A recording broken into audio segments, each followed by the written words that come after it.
Here we have a new 2023 Nissan Murano, and this one comes in the Platinum trim level.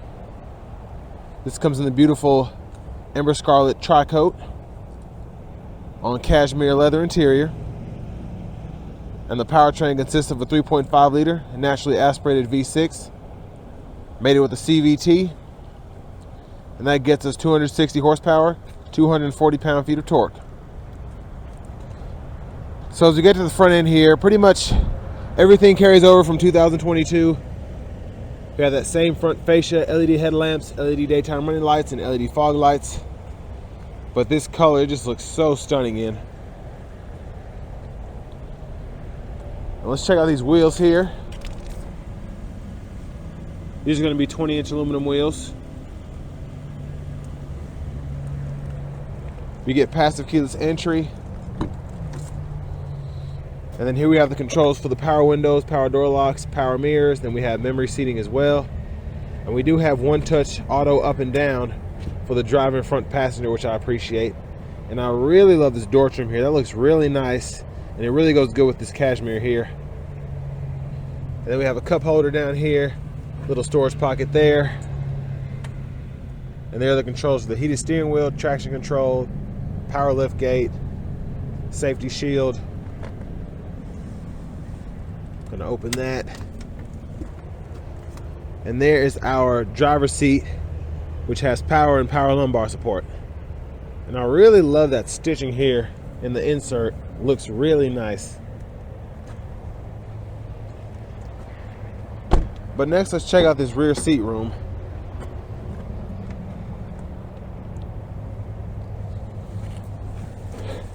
So hopping in here, decent leg room here. I'm 6'3" and I have the seat in front of me adjusted for someone of my size. But also I could lean the seat back a little bit more and be in better shape. And there's a view of the front from back here. And I like that you do have pockets on both sides in this Murano. And then we have 2-stage heated seats for the outboard passengers. And then we have a USB-C, USB-A charge port there. 2 AC vents there. And as I fold this down, we do have a nice pocket here, 2 cup holders here.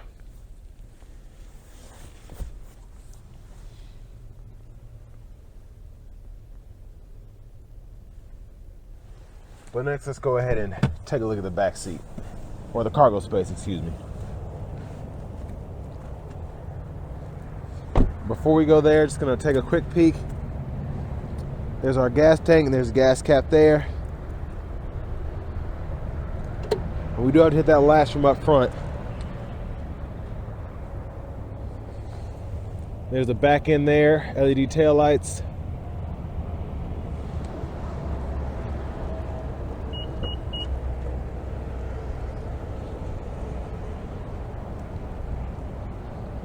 We have the floor mats here, but pretty generous cargo space back here. Then you can set this up if you want to.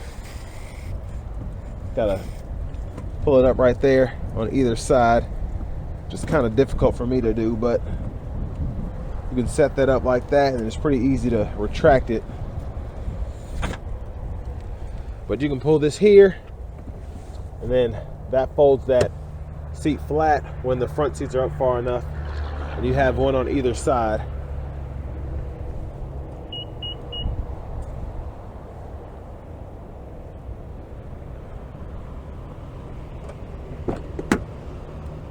And then to fold that up, you just pop it back into place till it locks. And then if you want even more room, you pull this strap here. And that's what I was trying to do earlier. You can actually lean the seat back. And if I had had that same room over there, I'd have a lot more space, because you can see that it actually retracts the seat bottom and the seat back.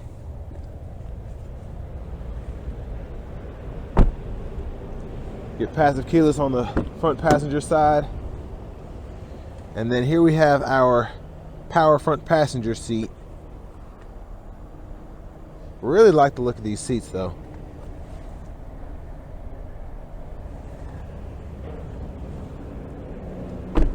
And before we check out the engine bay, let's go ahead and take a quick look at this window sticker.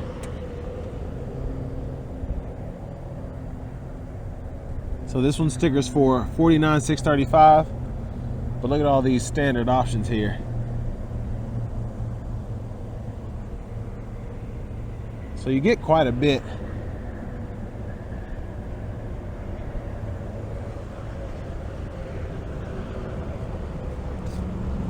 And like I said, can't get over how beautiful the red is. But now let's pop this hood.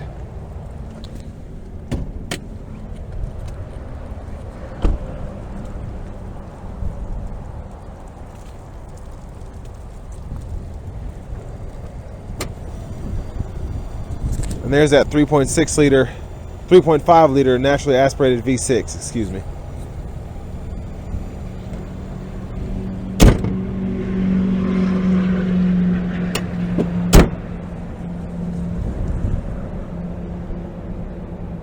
And now we're going to hop in the driver's seat here.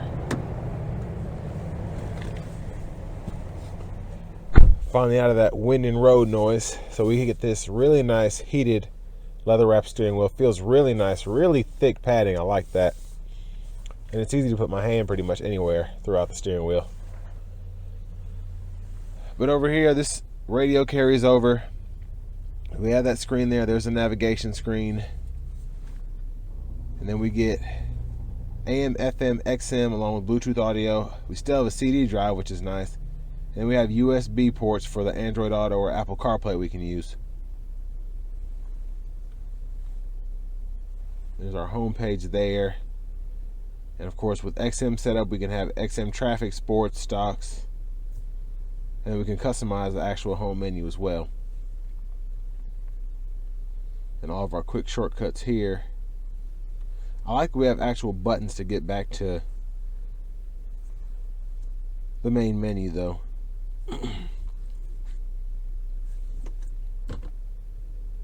There's our backup camera with our bird's eye view. And down here, I'm just going to show you the dual zone automatic climate controls. We can set the dual and then we can just cut it off with the button, which I really like. Don't have to jump through hoops. But there are those USB ports, and I like that we get a USB-C and then a USB-A input along with an aux. Little storage in here, 2 cup holders, and then for the shifter, hit this button back here, pull down, reverse, neutral drive, and then we can slap over here and then manually shift. And then we have heated cooled seats, so that's the highest setting on heat, second, first, then we have off, and then for cooled, 1, 2, 3, and we have that for either the driver or the front passenger there. And then here's our center console cubby space. Pretty good size actually, really deep. And I like that we get LED dome lights here, sunglasses there, universal garage door transmitter on the rear view mirror. And then we do have a one-touch tilt and sliding sunroof there. A really nice size. And there's a view of the back seat from up here.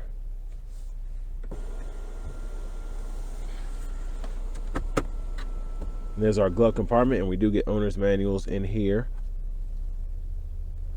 And I really do love this. It's hard to see it up here because of the lighting, but this trim here, I just love to have it and how it goes throughout, and then it meets the door panel there. Really, really nice. And then we do have that Bose sound system. So we have tweeters and the A-pillars up here, door speakers, and then of course speakers throughout. But back to the steering wheel here, we use this to go through our gauge cluster. And that middle part is going to be all digital. And then we can toggle our sources through our radio, and then we have volume controls here. And then here we have our presets we can go through here, and then voice recognition controls there. And then the right side, we do have our adaptive cruise, which we can adjust all that here, including the gap adjust for that. And then headlamp controls over here, windshield wiper controls here. And there we have push button start. And finally, here's our key fob with remote start.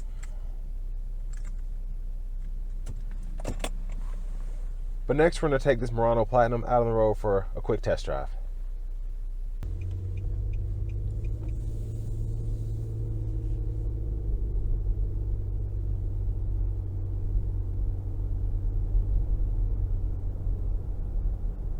So one of the added benefits of having a CVT is going to be, if you don't necessarily want to get higher in the RPM range from the engine, the CVT allows you to stay as low as possible while still doing what you're wanting to do, which I appreciate, because when I go up inclines, I might not necessarily want to redline my vehicle, but I still want to get, I guess, open the throttle up from the engine. So the CVTs are really good for that.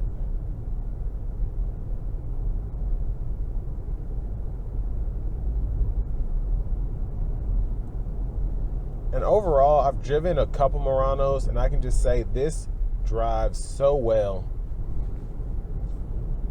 It's just a really solid driving vehicle that drives almost like a Maxima to me, but in a good way.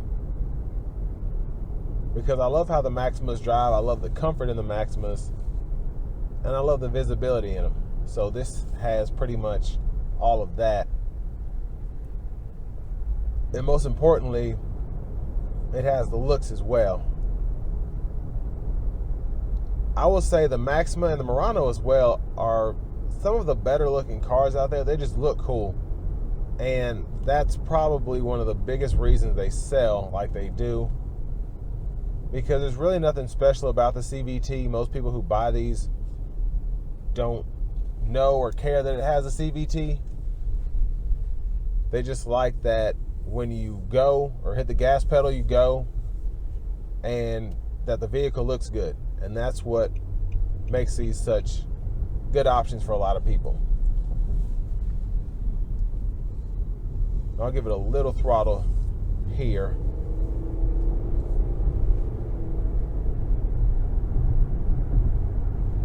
And this V6 is very capable.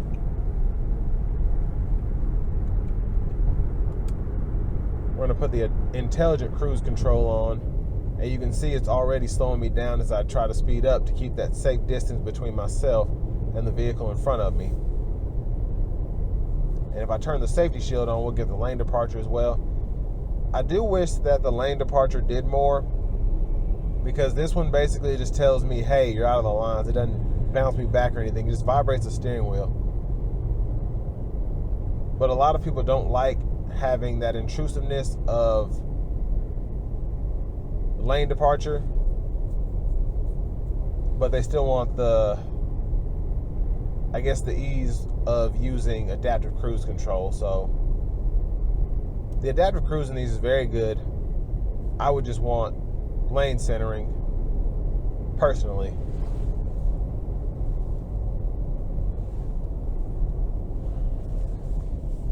So I'm going to turn that intelligent cruise control off now.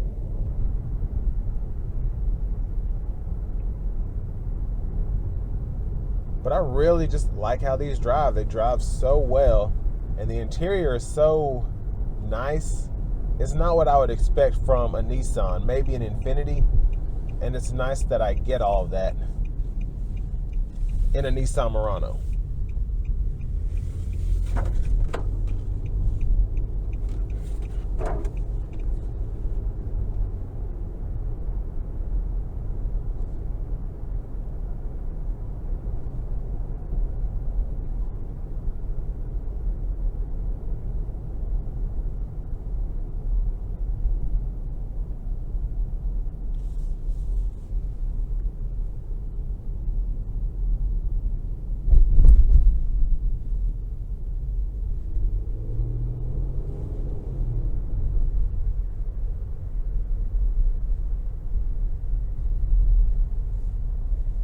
And what makes the Murano another reason it's a good choice is you really get the ease of driving a vehicle,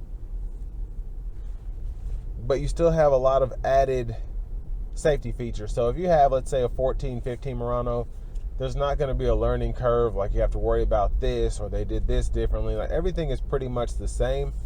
And for people in that market, in that segment, that's going to be a plus for you, because a lot of people get tired of getting behind the wheel of a car and it's like, okay, this does not drive like my old car and I have to get used to driving this and using all the features.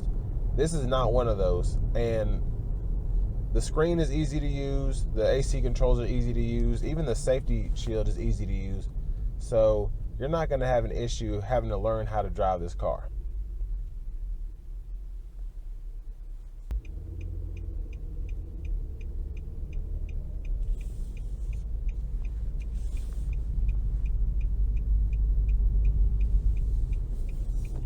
But like I said, solid vehicle, especially for the price point. If this is something that you're into, you like vehicles like this is going to be one of your better options. But I'll leave a link to the vehicle below. I want to give a huge shout out to Nissan of Cool Springs for allowing me to review it today. And this is going to bring me an end to my review of the 2023 Nissan Murano Platinum.